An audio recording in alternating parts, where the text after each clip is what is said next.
कि जैसे अगर कीर्तन अगर पीछे गूंज रहा है मन में, नाम का कीर्तन अगर नाम का कीर्तन गूंज रहा है हाँ मन में। हाँ ठीक है, किसी को कीर्तन रूप में ले लीजिए, आप किसी भी ध्वनि में ले लीजिए, हमारे अंदर चलना चाहिए, चलना चाहिए। बात यह है कि हम उसको सुने और अंदर चले। किसी भी ध्वनि में, हम कह रहे किसी भी राग ध्वनि में, किसी नाम को किसी भी ध्वनि में, इसीलिए कई ध्वनियों में गवाते भी हैं कि अगर आपको सांसारिक गाने पसंद है और उन्हीं ध्वनि में आपको राधा नाम लगाने का अवसर मिल जाए तो बढ़िया, राधा राधा राधा राधा, तो नाम तो निकल रहा है ना, तो नाम अपना काम कर देगा, वो ध्वनि कोई भी हो। अगर हमारा मन मान लो गाना सुनना पसंद करता है तो हम उन्हीं धुनियों में राधा नाम सुनना पसंद करें, उन्हीं धुनियों के राधा नाम, तो संगीत के साथ राधा नाम, तो हमारा मन भी उल्लसित हो रहा है, हमारा भजन भी बन रहा है। क्योंकि हमको एन केन प्रकारेण मन को भगवान में लगाना है। एक बार लग गया ना फिर ठीक हो जाएगा, एक बार लगाना है। अब वो कैसे लगता है, ये सब भी जो भजन का अभ्यास है वो यही है। कभी कीर्तन करके, कभी कथा सुन के, कभी सत्संग सुन के, कभी नाम जप में लगे हुए हैं, कभी वाणी पाठ में लगे हुए हैं। हम इन के प्रकार भगवत अभ्यास करते करते अपना मन भगवान में लगाना चाहते हैं। और जहाँ मन लग गया फिर तो बात बन गई, फिर मन का ही तो संसार में लगना बंधन का कारण है और भगवान में लगना मोक्ष का कारण है। रिद्धिमा पाठक जी। राधा भगवान। श्री हरिवंश महाराज जी। महाराज जी, मेरा सवाल है कि जैसे रामचरितमानस जी में शिव जी पार्वती जी से कहते हैं कि उमा कहूं मैं अनुभव अपना, सत हरि भजन जगत सब सपना, तो अगर ये सारा संसार स्वप्न मात्र है तो यहाँ के लोग, रिश्ते दाते, जो व्यवहार है, सब कुछ इतना सत्य क्यों लगने लगता है? और हम अपने मन आप को ये स्वप्न देखते हैं ना, स्वप्न में कुछ स्वप्न झूठा लगता है क्या? कब झूठा लगा? जब जग गए, उठ गए हम, तब झूठा लगा। अभी हम मोह निद्रा में सो रहे हैं, अज्ञान में। एक ही परमात्मा इतने रूप धारण किए हुए है। वासुदेवा सर्वम, सी राम मैं सब जग जानी। एक ही परमात्मा इतने रूप धारण किए हुए है। वही स्त्री बना है, वही पुरुष बना है, वही जड़ बना है, वही चैतन्य बना है। जो ही ये ज्ञान होगा तभी हम जग जाएंगे। और जब जगेंगे तो जड़ चेतन जग जीव जत सकल राम में, केवल राम ही राम, केवल श्याम ही श्याम। न कोई पत्नी, न कोई पुत्र, न कोई पिता, न कोई माता, वही माता, वही पिता, वही पुत्र, सब रोल वही कर रहा है, सब रोल वही बना। तो ये जग गया तो जे ही जाने जग जाए हेराई, और जागे जथा स्वप्न ब्रह्म जाई। गोस्वामी जी ने लिखा, जैसे जगने पर स्वप्न झूठा लगता है, ऐसे परमात्मा का ज्ञान हो जाने पर ये संसार के सब संबंध झूठे हैं। कोई कुछ नहीं, केवल भगवान ही भगवान सब रूपों में विराजमान है। ये जगे हुए पुरुष को अनुभव में आएगा। सोए हुए पुरुष, सोए में जीजा मौसी फूफा चाचा चाची मित्र शत्रु रा स्त्री पुरुष जड़ चैतन्य अच्छा बुरा, ये है माया का दर्शन। और एको ब्रह्म द्वितीयो नास्ति, यह है जगे हुए पुरुष का लक्षण। एक सच्चिदानंद ब्रह्म के सिवा दूसरा कोई नहीं, वही परमात्मा ही विराज। तो ये बोध हो जाए तब संसार सत्य नहीं लगेगा, तब परमात्मा सत्य। अभी संसार सत्य है, परमात्मा लगता है भी कि नहीं। और वो स्वयं परमात्मा स्वरूप है। और कह रहा कहाँ है परमात्मा? स्वयं तू क्या है? परमात्मा ही तो है। ये शरीर थोड़ी है तू, मन बुद्धि थोड़ी है तू, स्वभाव थोड़ी है तू, भगवान का स्वरूप है। ईश्वर अंश जीव अविनाशी चेतन अमल सहज सुख राशि। हम परमात्मा स्वरूप है, ना हम स्त्री है ना पुरुष है, हमारा परमात्मा स्वरूप है। अब ये बात समझने के लिए साधना लगेगी नहीं, नहीं तो ये केवल बात है कि परमात्मा स्वरूप कैसे है। ये हमारी पोशाक है। हमारा स्वरूप जो है वो अविनाशी है, जहां न मृत्यु का प्रवेश है न काल का प्रवेश है। और यही है, इसी में बैठे हैं, लेकिन आज तक अपने से नहीं मिले। बड़ी विचित्र भगवान की माया है कि अपने हाथ से नापा जाए तो 3.5 हाथ का शरीर है, अपने हाथ से नापने पर। तो हमारा शरीर सबका अपने हाथ से नापने पर 3.5 हाथ का शरीर है। इस 3.5 हाथ के शरीर में कहो 40 वर्ष हो गए वो रहते हुए अपने लोगों को, किसी को 25 वर्ष हो गए, किसी को 50, लेकिन अपने से राम राम नहीं हुई, अपने से नहीं हुई, अपने से मुलाकात नहीं हुई। सब कुछ हो गया लेकिन अपने से नहीं मिले और इतने में रह रहे। यही जादू है भगवान का। अगर अपने से मिल लो तो माया का नाश हो जाए। आत्मस्वरूप का बोध हो जाना, माया मुक्त हो जाना है। बड़ा कठिन है क्योंकि इतना बाहर फंस चुके हैं कि अब अंदर घुसने का रास्ता नहीं पता। इसीलिए गुरु बनाया जाता है। गुरु की कृपा से, नाम मंत्र के प्रभाव से अंतर्मुखता जब जागृत होती तो अंदर वो धसता चला जाता है। स्थूल का राग क्रॉस किया, सूक्ष्म का राग हटाया, कारण शरीर का राग हटाया और अपने स्वरूप में स्थित हो गया, जीवन मुक्त हो गया। लेकिन बात कहने में तो इतनी लगी, साधना में जन्म जन्म मुनि जतन कराए, जन्म के जन्म लग जाते हैं, तब जाकर ये राग नष्ट होता है। और गुरु कृपा हो जाए तो क्षण में नष्ट हो जाए, कृपा से तो क्षण में बात बन जाए। तो खूब नाम जप करो तब जगोगे, पहले नाम जप करो, राधा राधा राधा। प्रियंका जी वाराणसी से। राधे राधे महाराज जी। महाराज जी, आपकी कृपा से मैंने वाचिक ही सही आप यह जीवन श्री प्रियाजू के चरणों में समर्पित कर दिया है, परंतु जीवन में प्रतिकूल परिस्थिति आने पर मन घबराने लगता है। फिर कुछ समय बाद ही मन ही में कहती हूँ कि तुम तो श्री जी की समर्पित हो, फिर चिंता क्यों, जिससे आत्मकल्याणी होती है कि मैं केवल समर्पण का नाटक कर रही हूँ, पूर्ण समर्पण नहीं किया है। गुरुदेव, मन की व्याकुलता ऐसे कैसे लाएं कि प्रतिकूल नाम जप करो, नाम जप। हर श्वास में कई कई नाम जप करो। नाम जप से सब बात बन जाएगी।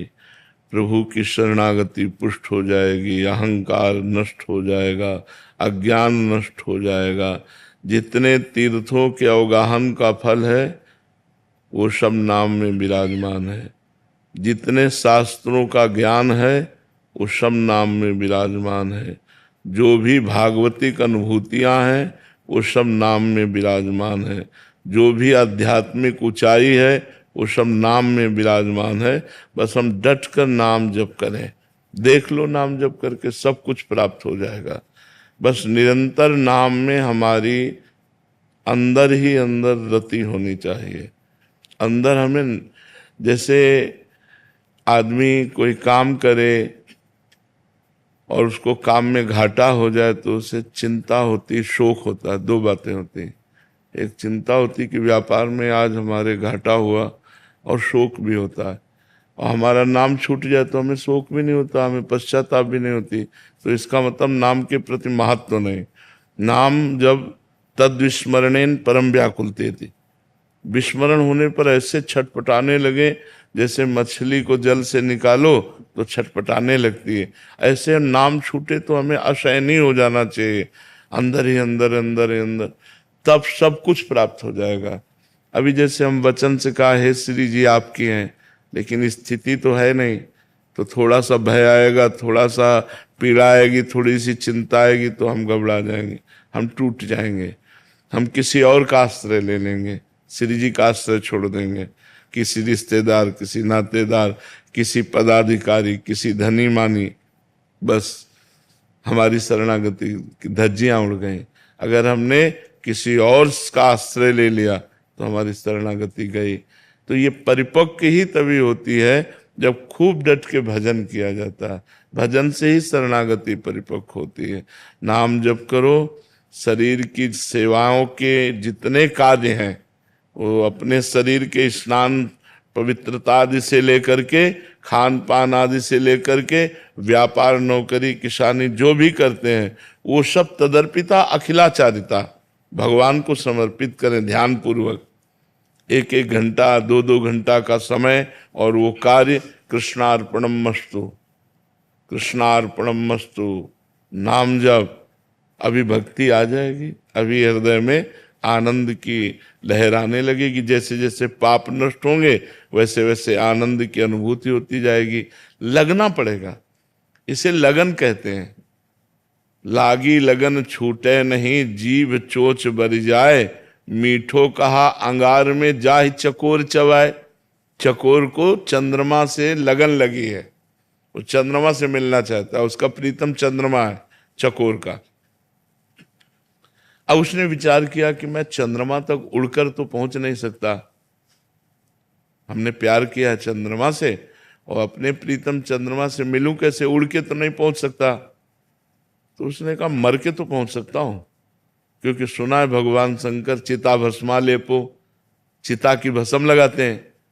तो यदि मैं जल के मर जाऊं और भगवान शंकर मुझे ऐसे ऐसे कर लेंगे, तो मेरा प्रीतम चंद्रमा वहीं विराजमान है, मस्तक पर मेरा मिलन हो जाएगा। तो चकोर आग खाता है, जहां आग अंगार उसको मिलता है वो आग खाता है। मीठों का अंगार में जाए चकोर चबाए, वो चकोर इसलिए खाता है कि मैं मर जाऊं, जल जाऊं, और कभी भगवान शंकर मेरी राख को अपने मस्तक पर लगा लें। तो मरकर भी वो अपने प्रीतम से मिलना चाहता है। जब हमें थोड़ी भी प्रीति भगवान से हो जाएगी तो सब स्थितियां अपने आप आ जाएंगी। पर भगवान से प्रीति हो, इसके लिए प्रेम मूल यह नाम है, प्रेम का मूल नाम है। जितना नाम जप करोगे सब ठीक हो जाए। देखो, जो अन्य साधन सब करते हैं और नाम जप नहीं करते, उनको देख लो, और एक जो नाम जप करते हुए अन्य साधन करता है, उनको देख लो, बड़ा अंतर मिलेगा।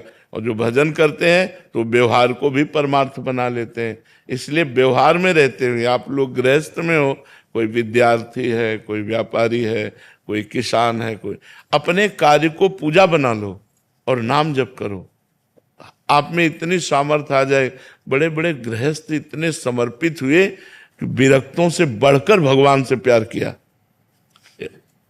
अर्जुन जी एक बार भगवान से अभिमन्यु जी के लिए बहुत विरह में रो रहे थे। अभिमन्यु जी जब युद्ध में मारे गए ना, तो अर्जुन जी बहुत विकल हुए, क्योंकि महारथी और भगवान का भांजा और सबसे प्रिय पुत्र, तो अर्जुन जी व्यथा में थे। तो भगवान ने कहा,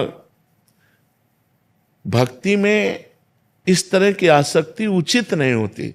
यद्यपि वो वीर महान पुत्र था, आपका सोचना, लेकिन इतना व्यथित हो जाना। तो बोले, क्या प्रभु कोई भक्ति में अपने पुत्र को ऐसे बलिदान कर देता है और उसको दुख नहीं होता? बोले, तुम देखना चाहते हो, आओ। अर्जुन को सिंह बनाया और आप संत वेश में और मोरत ध्वज के पास गए। बोले, सिंह भूखा है। मतलब ये कलयुग में तो हो ही नहीं सकता, कलयुग में ऐसा हो ही नहीं सकता। कोई विचित्र कोटि का भगवान का भक्त पैदा हुआ हो तो बात अलग है। उनका मेरा सिंह भूखा है। बोले, प्रभु आदेश करो। बोले, सिंह क्या खाता है? कोई घास रोटी थोड़ी खाता है, वो तो मांस खाता है। तो बोले, फिर प्रभु कुछ देर रुकना पड़ेगा, कसाई वाड़े जाना पड़ेगा, वहां से हम वैष्णव जन है, हम कहाँ से? बोले, नहीं, आप अपने पुत्र का मांस दीजिए, उसको आरे से चीरिए और चीर करके सिंह को दी। पति पत्नी ने पुत्र से कहा कि बेटा, ऐसा एक संत आदेश कर। भगवान के रूप में नहीं गए थे, संत के रूप में गए थे, और उनका सिंह भूखा है और वो कहे, तो उनका नाशवान शरीर अगर किसी के कार्य आ जाता है, हमारे अतिथि पूजा में आ जाता है, तो हम धन्य हैं। आप बिल्कुल संकोच मत कीजिए। और वो भक्त का पुत्र भी भगवान का भक्त होता ना, ऐसे आरे से चीर करके। मोरध्वज की कथा प्रसिद्ध है, तो अपने पुत्र को आरे से चीर कर अतिथि भगवान। तो वहां ना सिंह था ना वो संत थे, वो तो भगवान थे। और वो अनंत ब्रह्मांडों को एक सेकंड में रच देते, तो उनके पुत्र को पुनः जीवित कर देना क्या होता है। अर्जुन को दिखाया कि तुम्हारा पुत्र वीर गति को प्राप्त हुआ, तो तुम इतने बार बार शिथिल हो रहे हो। देखो, अपने हाथों से अपने पुत्र को चीर कर सिंह तुम बने हुए थे, तुम्हें पवाने के लिए तैयार हो गया। तो जब हमारी शरणागति पुष्ट हो जाती तो ये स्थिति होती है कि आरे से भी चीरे शरीर को तो भी कोई परवाह नहीं होती। ये बहुत कठिन बात होती है, बहुत कठिन बात होती है। शरीर के राग को त्याग पाना। घर छोड़ दिया, परिवार छोड़ दिया, भोग छोड़ दीजिए, पर शरीर से प्यार ये बना रहता है। तब सच्ची शरणागति तब जब शरीर से प्यार छूट जाए। जैसे गुरु अर्जुन देव जी को इतना कष्ट दिया जा रहा है, तप्त बालू में तपा ऊपर और तवे पे बैठाल करके जलते हुए कह रहे हैं, प्रभु का तेरा किया मीठा लागे, तेरा किया मीठा लागे। भला ये मीठा लागने की बात है? प्राण जल रहे हैं, इतना कष्ट है, लेकिन उस कष्ट में भी प्रभु का प्यार देख रहे हैं, तो कह रहे तेरा किया मीठा लगे। तो शरणागति बहुत बड़ी चीज है। शरणागति का केवल हम वचन से बोल रहे हैं नाथ मैं आपकी शरण में हूं। शरणागति का मतलब सर्वस्व प्रभु के नाम कर दिया। अब खेलो जैसा आपका मन हो। आप चाहे पूजा करवाओ इसकी, चाहे आप अपमान करवाओ इसका, चाहे आप फुटपाथ पे रखो, चाहे महल पे रखो, चाहे जो जैसे मनाओ, जो ही प्यारो करे सोई मोहि भावे। शरणागति बहुत बड़ी चीज है, बहुत बड़ी चीज। इसलिए भजन करो तब समझ में आएगी।